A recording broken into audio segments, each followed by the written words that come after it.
Hello students, I'm Ransa from Unicorn Academy. You are joined with the UCall English program. We are going to look at the answers for GC O-Level 2025 exam paper 2.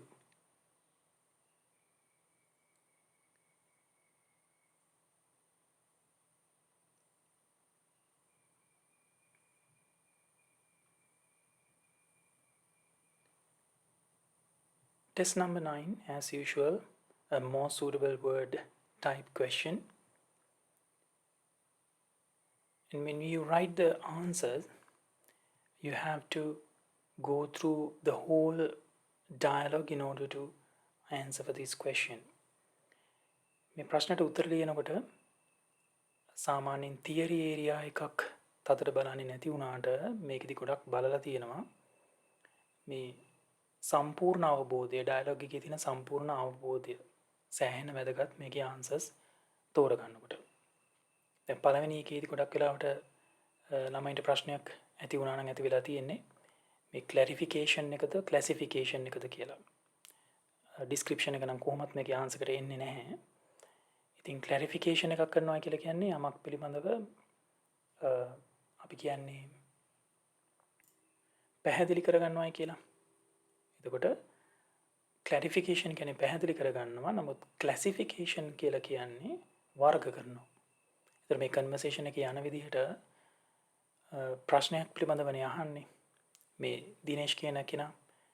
එතකොට මුලින්ම customer care service කියනවා hello electricity customer care service how can I help you? Dinesh, I am calling for something about my electricity bill. I think the bill for the last month is unusually high.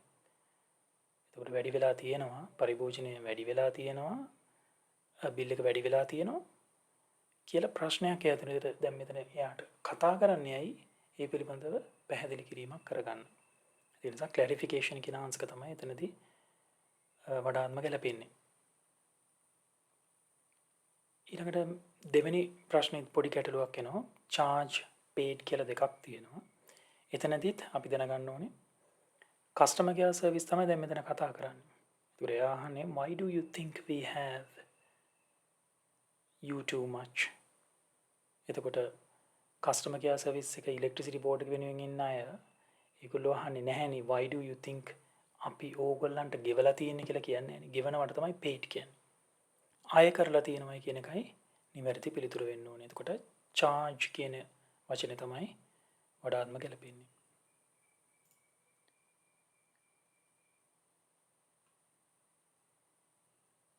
right ඊළඟට මෙන්න මේ හතරවෙනි ප්‍රශ්නෙත් ගොඩක් අයට ගැටලුවක් ඇවිල්ලා තියෙනවා.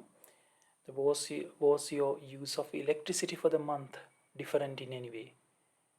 ඔයාගේ මේ electricity පරිභෝජනය පාවිච්චි කිරීම මොන හරි වෙනසක් තියෙනවද කියලා. එතකොට දැන් මෙයාගේ උත්තරේ දෙන්න ඕනේ නෑ ඒක සාමාන්‍යයි කියලා. no කියලානේ පටන් ගන්න තියෙන්නේ. so no it was an use එනම් සාමාන්‍යයි ඒක සාමාන්‍යයි average. right expected කියලා කියන්නේ බලාපොරොත්තු වෙන it was an expected කියලා කියන්නේ බලාපොරොත්තු වුණ කියන එක එහෙම ඒක ගැලපෙන්නේ නැහැ. exceptional කියලා කියන්නේ සාමාන්‍යයෙන් විදිහට වැඩිය වෙනස්. right ඒක නිසා ඒ ආන්සර්ස් දෙක මෙතන යනවා ඇවරේජ් කියන එකයි එතනට යූස් වෙන්න ඕනේ හරිම ආන්සර් එක වෙන්නේ. ඊළඟට හතරවෙනි එකේදී I can't why මට තේරුම් ගන්න බෑ කියන එක so understand is the best option here. estimate කරනවා කියන්නේ estimate කත කරනවා calculate කරනවා කියන එක ගණන් කරනවා ගණනය කරනවා කියන එක ඒ දෙකම ආන්සර් එකක් විදිහට අපිට ගන්න බෑ. තුන්වෙනි එකේදී YC thank you for bringing this to our attention search response. එතකොට බොහොමත්ම ස්තුතියි මේක අපේ අවධානයට යොමු කළාට. so අවධානය කියන එක තමයි එතන attention වෙන්නේ.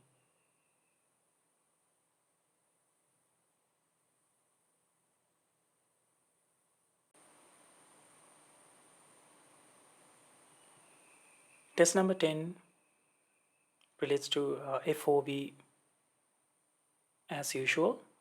It's form of verb question. So the first one here, the telling the truth blank one of the most important values that we should uphold in our lives. අපේ ජීවිතයේ අපි ඇත්ත කතා කරන එක, telling the truth කියන එක ගොඩක්ම වැදගත් දෙයක්. අපි අපේ ජීවිතේ ගොඩනගාගත යුතු. මේක general truth එකක් නේ. general truth එකක් අපි කියන්නේ present form එකෙන් අපිට දීලා තියෙන verb එක be. ඒතර present form එකේදී අපි භාවිතා කරන be verbs තමයි am, is, are. ඉතින් telling the truth කියලා කිව්වහම singular, ඒක නිසා අපි එතනට is කියන එක තමයි select කරගෙන තියෙන්නේ. ඊළඟට දෙවෙනි එකේදී makes කියලා කොහොමද උත්තරය ආවේ? simple present tense එකෙන් තියෙන හින්දා ඒක active voice. subject එක singular form එකෙන් තියෙන්නේ. එහෙනම් අනිවාර්යයෙන්ම verb එකත් singular form එකෙන් තියන්න ඕනේ. එහෙනම් singular form එකට හරවනවා කියලා කියන්නේ make එකට s එකක් දාලා makes කරනවා කියන එක. right? ඇයි මේක simple present tense එකෙන් තියන්නේ කියලා ඇහුවොත් එහෙම මේ වාක්‍යයේ තියෙන්නේ it makes our relationship stronger. ඒක අපේ සම්බන්ධතාවයන් ශක්තිමත් කරවාලනවා. ඒක කවුද කරන්නේ? it කියන එක. it කියලා කියන්නේ මොකද්ද? අර ඇත්ත කියන කතා කරන එක.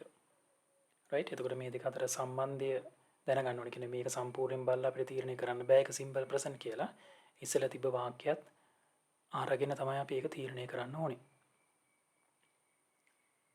තුන්වෙනි එක ආන්සර් no. ඒකෙත් එකම තීරිය කියන්නේ simple present tense එකක් active voice එකෙන් තියෙන්නේ. ඒකින්ද අපි verb එක base form එකෙන් මේ වෙලාවේ තියෙනවා. ඒට හේතුව මොකද කියලා ඇහුවොත් මේ බලන්න when we are honest අපි අවංක නම් people generally මිනිස්සු සාමාන්‍යයෙන් දන්නවා. සාමාන්‍යයෙන් කියලා generally කියලා පදයක් තියෙනවනේ ඉතින්. right? මේවා අපි adverbs කරනකොට ඉගෙනගෙන තියෙනවා. ඔය frequency adverbs of frequency නිතර මේ දෙන්නේ simple present tense වාක්‍ය එක්කනේ. ඉතින් subject එක plural වලින් තියෙනවා. එහෙනම් verb එකත් plural වලින් තියන්න ඕනේ. plural එහෙම නැත්නම් අපි කියන්නේ base form කියලා. infinitive form කියලාත් ඔයගොල්ලෝ ඉගෙනගෙන ඇති. ඉතින් infinitive form කියලා කියන්නේ මේ දීලා තියෙන form එකම තමයි. ඊළඟ එක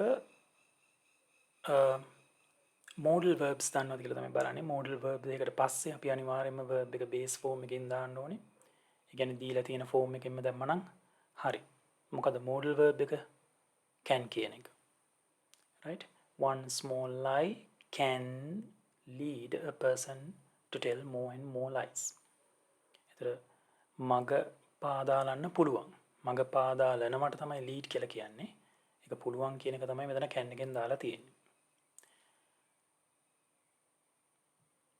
ඊළඟ එක මේක ටිකක් එක පාර්ට්ම ළමයින් confuse වෙනවා. මොකද මේ if someone finds that you have lied it will take a long time to ඊට පස්සේ verb එක base form එකෙන් දීලා තියෙනවා earn කියලා. දැන් මේක එක පාට බැලුවම අපිට තේරෙනවා මේක නිකන් conditional එකක් නේ තියෙන්නේ. first conditional එකනේ තියෙන්නේ if someone finds that you have lied කියලා. so it will take a long time to කියනකොට මෙතන ආයෙත් පාරක් will එක දාලා verb එක base එකෙන් තියන්න උත්සාහ කරනවා. නමුත් ඒක කලින් ඇවිල්ලා තියෙනවා මේ තියෙන්නේ will take කියලා. එහෙනම් conditional sentence එක මේකට ඒ කියන්නේ ඒක continue වුණාට ඒ if conditional එකේ තියෙන verb forms දෙක මෙතනදී කතා කරලා ඉවරයි. ඊට පස්සේ තියෙන මේ to කියන preposition එක අපි දැක්කද කියන එකයි මෙතන බලන්නේ. අපි දන්නවා තීරයක් විදිහට to කියන එකට පස්සේ දාන verb එක හැම වෙලාවෙම base form එකකින් තියෙන්න ඕනේ. right? ඒ කියන්නේ අදාළම නැහැ මුලින් තියෙන sentence එකේ මුල තියෙන verb එක simple past tense එකෙන්ද present ද future ද conditionals ද ඒක අදාළම නැහැ.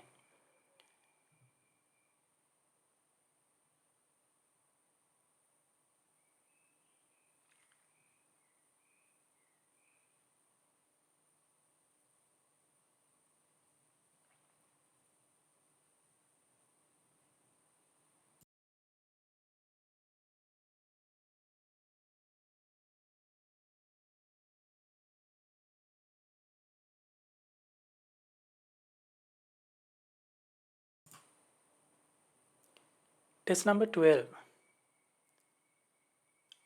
මේකත් වෙනස් විදිහකට අහලා තියෙන්නේ. හැබැයි එකම ඡේදයක් යන්නේ කියලා අඳුර ගන්න ඕනේ ප්‍රශ්න කියවලා. ඒතර මේකෙත් ටෙස්ට් කරලා තියෙන්නේ මොකද්ද කියලා බැලුවොත් එහෙම form of verb එකම තමයි. ඒක හොඳට මතක තියාගන්න. වෙන එකක් නෙමෙයි මේකේ. ප්‍රශ්න කෙලින්ම නැහැ අපි කියුවාම අපිට ඒක එන්නේ නැහැ. ඒකේ තියෙන underline the correct answer from the options provided below each statement. But it's a FOB related question.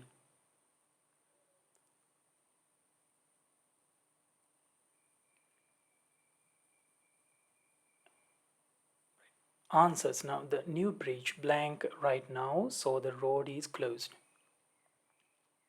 The new bridge right now කියන එක තමයි මෙතන clue එක. මේ වෙලාවේ හදමින් ඉන්නවයි කියලානේ කියන්නේ. ඒක නිසා පාර වහලා. is closed. then present. right now එක තමයි clue එක. අපි දන්නවා මේ now කියන පදයට එක්ක අපි continuous form එකෙන් කතා කරන්නේ. දැන් මෙතන new bridge එක හදනවා කියලා කිව්වහම කවුද හදන්නේ කියන එක මේ මුලට නැහැනේ. ඒ කියන්නේ මේක passive sentence එකෙන් තියෙන්නේ. තාම මේක හද තියෙනවායි කියලායි දැන් අපි කියන්නේ present continuous එකේ active voice නෙමෙයි passive voice එකේ. එතකොට අපේ formula එක මතකයිනේ. is කියලා දාන්න ඕනේ. එහෙම නැත්නම් am is තුنين එකක්. helping verb එක විදිහට ඊළඟට been කියන පදයට එක්කලා verb එක past participle වලින් තියන්න ඕනේ. ඒක නිසා තමයි අපි C කියන ආන්සර් එක මෙතනදී නිවැරදි ආන්සර් විදිහට තෝරගන්නේ. ඒතකොට ආන්සර් එක වෙන්න ඕනේ the new bridge is being built right now, so the road is closed. The road users blank to use alternative ways to travel. The road users ලට දැනුවත් කරලා තියෙනවා ඉන්ස්ට්‍රක්ට් කරලා තියෙනවා වෙනම පාරවල් භාවිතා කරන්න කියලා ඒගොල්ලෝ ගමන් යනකොට. ඒක කිව්වේ මීට කලින්නේ. right? එතකොට කවුද මේ උපදෙස් දුන්නේ? එයා ඉන්නවද මේ වාක්‍යයේ මුලට? නැහැ. ආයිත් එන්නේ නම් passive voice එකේ. එහෙනම් helping verb එකත් එක්ක verb එක past participle තියෙන්න ඕනේ. දෙකක් තියෙන option. was instructed, were instructed. The road users කියලා කියන්නේ භාවිතා කරන අය ගොඩක්. ඒක නිසා අපි were කියන option එකට තමයි යන්න වෙන්නේ. were instructed කියන එක තමයි answer එක. Some road users, however, blank about the inconvenience caused by the new construction. Some road users, however, complain කළා. දැන් නෙමෙයිනේ. කලින් complain කළා තියෙන්නේ. right? දැන් complain කරනව නෙවෙයි ඉස්සෙල්ලා complain කළා. මොකක් නිසාද මේ නිසා ඇති වෙච්ච ප්‍රශ්න පිළිබඳව. So some road users, however, about the inconvenience caused by the new construction. එතකොට අපිට answers කීපයක් තියෙනවා. complaints කරනවා, complain කළා, were complain, are complain. මෙතනදී සමහර road users ලා ගොඩ දෙනෙක් complain කළා කියලා එන්න ඕනේ simple past tense එකෙන් complain කියලා complained about. ඒකයි අපි answer එක B තෝරගෙන තියෙන්නේ. were complain කියලා මෙතන කියන්න බෑ මොකද complain කරන පාර්ශවය මුලට ඉන්නවා. කතෘ කෙනෙක් විදිහට ඉන්නවා. ඒ නිසා මේ answers දෙකම මෙතන තියෙන CD දෙකම අපිට ගන්න බෑ.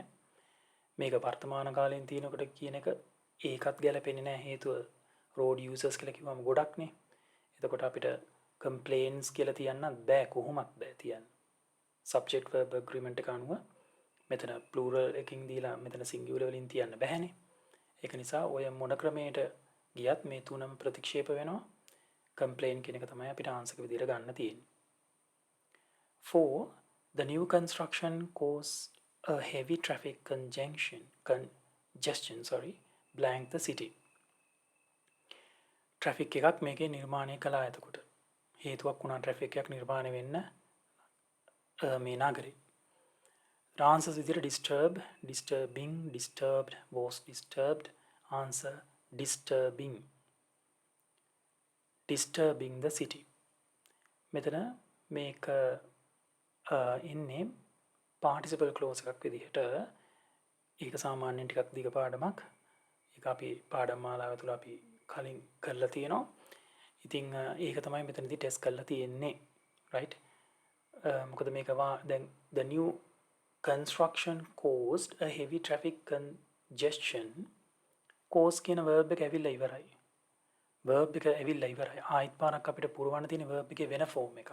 එතකොට heavy traffic congestion එක නිසා city එක disturb වෙලා තියෙනවා කියන එකයි මෙතනදී කියන්නේ. disturbing එහෙම කරමින් කියන එක. city එක traffic congestion එක තියලා ඒ විදිහට බාධා කරමින් මෙන්න මේ වගේ දෙයක් ඇති වෙලා තියෙනවායි කියලා. තේරෙනවද? right, ඊළඟට number 5, the management never thought that blank bridge would cause such a mess. නැවත තාන්ස් එක D එකටම යන්නේ building කියන එක ing form එකෙන් තියෙන්නේ. හැබැයි එතනදී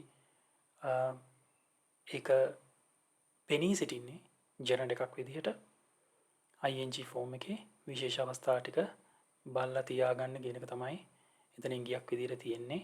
ලබන අවුරුද්දේ exam එක ලියන කට්ටියටත් සාමාන්‍ය verb එක forms ටික විතරක් නැත්නම් tenses ටික විතරක් කරලා හරියන්නේ නැහැ. එතනින් එක step එකක් තව ඉස්සරහට යන්න කියන එක ඒගොල්ලෝ ඉංගියක් වශයෙන් මෙතන ගෙනල්ලා දීලා තියෙනවා.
If you have any questions regarding to these papers or the answers, so you can comment on, you can jot down your comments on our comment section.